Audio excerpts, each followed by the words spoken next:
नमस्कार, एसएनसी आवाज में एक बार फिर आपका स्वागत है। एक बार फिर सिंगरौली विधायक रामनल्लू वैश्य से हमारी बात हुई और स्वास्थ्य स्वयं सेवक वर्ग का जो प्रशिक्षण कार्यक्रम चल रहा है वो किस तरह का चल रहा है, हमने इस पर भी उनसे बात किया। उन्होंने कहा कि कोरोना की तीसरी लहर को लेकर जो चीजें आ रही हैं, ऐसे में कार्यकर्ताओं को प्रशिक्षित किया जा रहा है ताकि वो अपने आसपास लोगों की बेहतर सेवा कर सके और विपदाओं में और प्रतिकूल परिस्थितियों में कार्यकर्ता हमेशा से ही लोगों के बीच खरे उतरे हैं।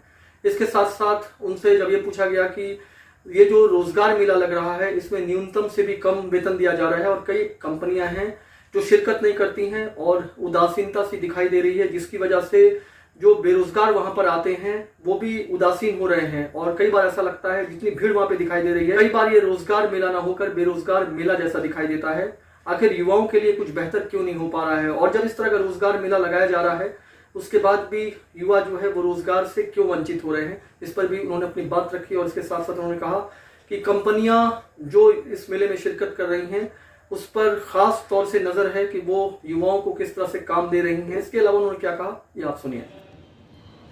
हमारे साथ सिंगरौली विधायक रामनल्लू वैश्य जी हैं। ये प्रशिक्षण कार्यक्रम चल रहा है तो इसमें किस तरह का प्रशिक्षण कार्यकर्ताओं को दिया जा रहा है? पार्टी के निर्देशानुसार स्वास्थ्य स्वयं सेवक प्रशिक्षण कार्यक्रम पूरे प्रदेश में चलाया जा रहा है। इसका मूल उद्देश्य लोगों को स्वच्छ भारत स्वस्थ भारत की कल्पना के आधार पर कोविड-19 के कार्यकाल की स्थिति को सुधार करने के लिए, लोगों का सहयोग करने के लिए पूरे बूथवार लोगों में 4 लोगों को अटेंड करना है, उन्हें प्रशिक्षित करना है कि वह अपने मोहल्लों में, बूथ के क्षेत्र में आप सब कौन सा बीमारी किसको है उसकी सहयोग करना, उसको दवा इलाज कराने की बात करना, कोविड काल है उसे भर्ती कराना, उसको सहयोग करना। इन तमाम आवश्यकताओं को देखते हुए यह प्रशिक्षण दिलाया जा रहा है ताकि आप तत्पर रह कर उनके हितों में काम करें जो कोविड-19 की बीमारी हो अथवा अन्य प्रकार की बीमारी हो। ये पार्टी का बहुत अच्छा है कि भाई जो नहीं जा पाता, नहीं कर पाता, उसके लिए आप पार्टी के कार्यकर्ताओं तैयार करो, जो हर बूथ में 4 लोग तैयार रहें, महिला, डॉक्टर, स्वास्थ्यकर्मी, ऐसे तमाम लोगों को उसमें सम्मिलित करें और ऐसे सम्मिलित कर को प्रशिक्षित करें। उसको जो गाइडलाइन है प्रदेश की, उसमें प्रशिक्षण के लिए प्रशिक्षण देने आते हैं डॉक्टर, वो उसके बारे में डिटेल से बताते हैं। पर इसका मूल उद्देश्य मैंने बताया यही है कि इनको सबको गाइडलाइन की जो स्वास्थ्य विभाग की है उसके तहत आप सबको प्रशिक्षित करें। खास तौर से केरल की अगर बात करें तो वो तो एकदम हॉटस्पॉट बना हुआ है, तो ये मान के चला जाए कि तीसरी लहर जिसको लेकर लोगों को आशंकित हैं तो उसके लिए एक ज़बरदस्त तैयारी की ज़रूरत है। पिछले बार सिंगरौली में स्थितियाँ काफ़ी ख़राब थीं। निश्चित रूप से हम सब तैयार हैं तीसरे के लिए। अपने यहाँ भी इसी तरह है, चाहे गैस की बात हो, चाहे अन्य बात हो, सारी मशीनरियाँ तैयार की जा रही है। लोगों को तैयारियां में पूरी तरह क्षेत्र को सजग करने के लिए ये इसीलिए अभियान चल रहा है। और प्रशिक्षित डॉक्टर और नर्स, स्टाफ, मेडिकल और सभी विभाग, चाहे वो नगर निगम हो, प्रशासन, जिला प्रशासन हो, पुलिस प्रशासन हो, सफाई स्वच्छता विभाग वाले हों और आम जन सबको, पत्रकार भाइयों हों, सबको मतलब ये है कि इस पर निगरानी रखें ताकि हम स्वस्थ रहें और टीकाकरण समय समय पर अपना लगवाते रहें। यदि उसका पहला डोज लग गया है तो दूसरा डोज के लिए निर्धारित है, कहीं 28 दिन वाला है, कहीं 56 दिन वाला है, कहीं 84 दिन वाला है, तो अपने अपने समय पर भी अपने अपने बूथों पर जाके ये निरंतर चलता भी रहेगा महाअभियान के अलावा भी।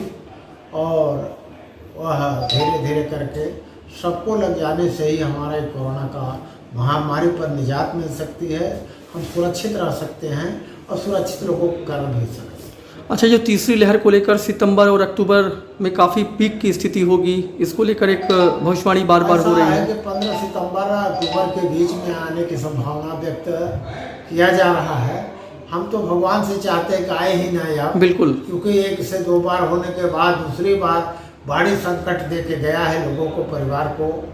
बड़े दुखद घटनाएं हुई जो कभी सोचा नहीं गया था, ऐसी परिस्थितियां आई और वो बेचारे दुनिया से चले गए।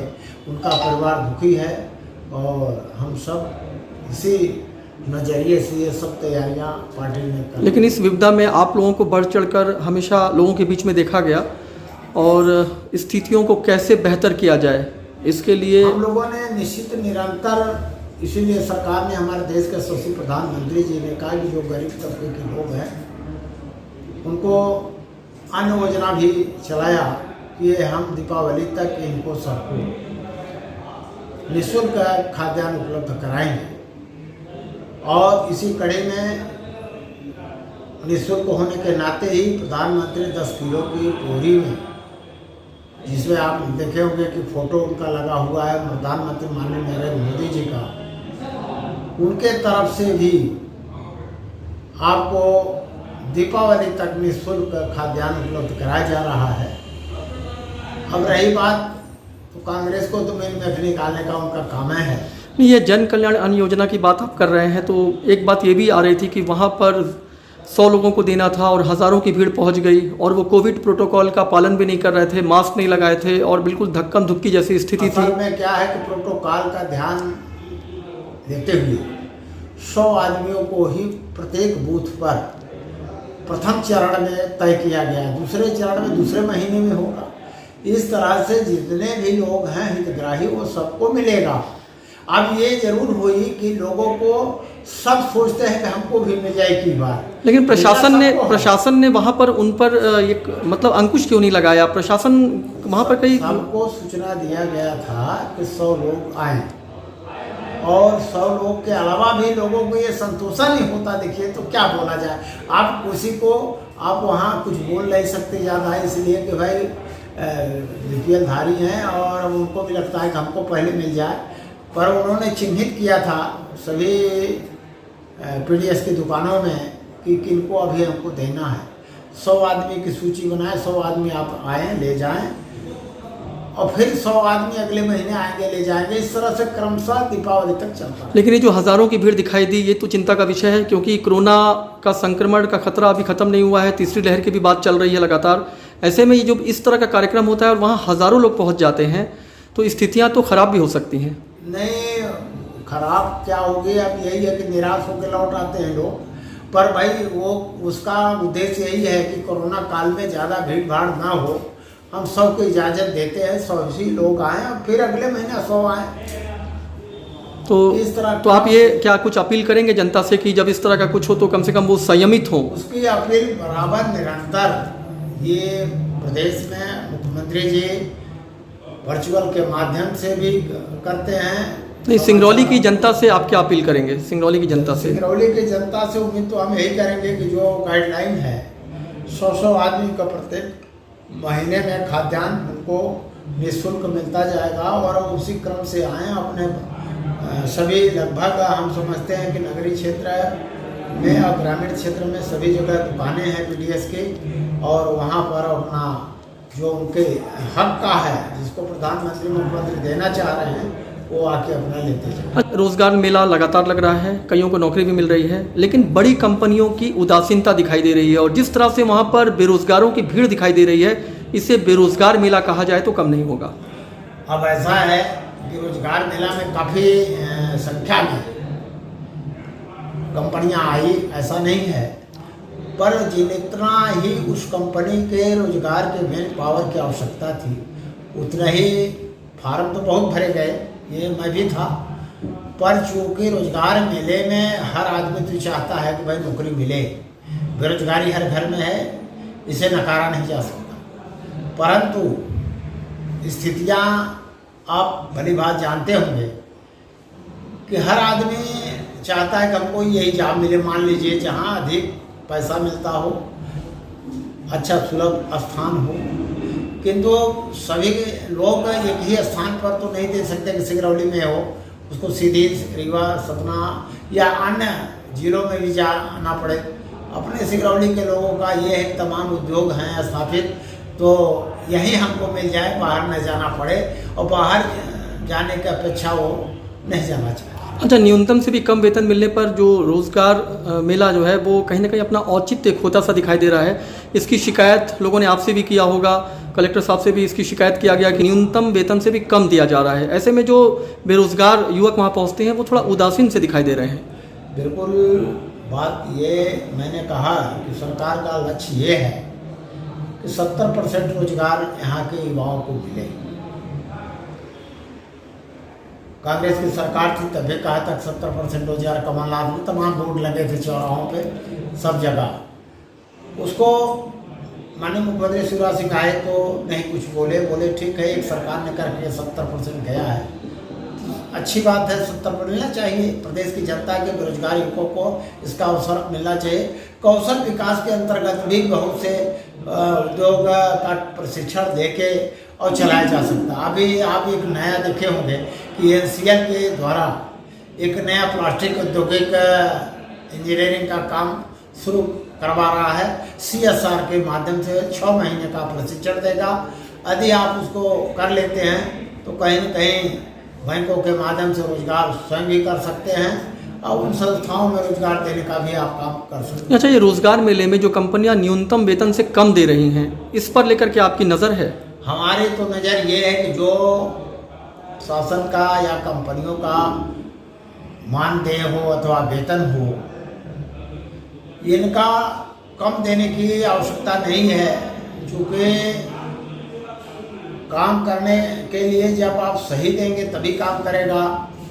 उसका यदि GPF कटता है, उसको समय पर मिल जाए जब काम छोड़े, तो इन तमाम तरह की बातों का समावेश तो है, पर कुछ कंपनियां गड़बड़ी करती हैं, ये बात में भी कहने कोई संकोच नहीं। जहां आपको लगता है कि आपको जनता के साथ खड़े होकर बोलना चाहिए, वहां आपकी बातें जनता के साथ दिखाई देती है और शायद इसीलिए लोगों का भरोसा आप पर हमेशा रहता है। ये है सिंगरौली विधायक रामलल्लू वैश्य, जो अपनी सीधी और बेबाक बात के लिए जाने जाते हैं।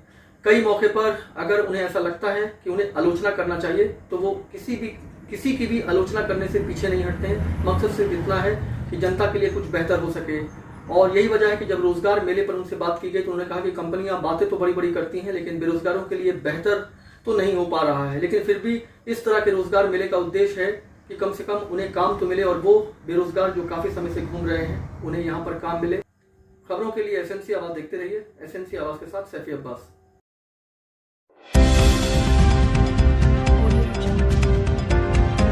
आप देख रहे हैं SNC आवाज सैफी अब्बास के साथ।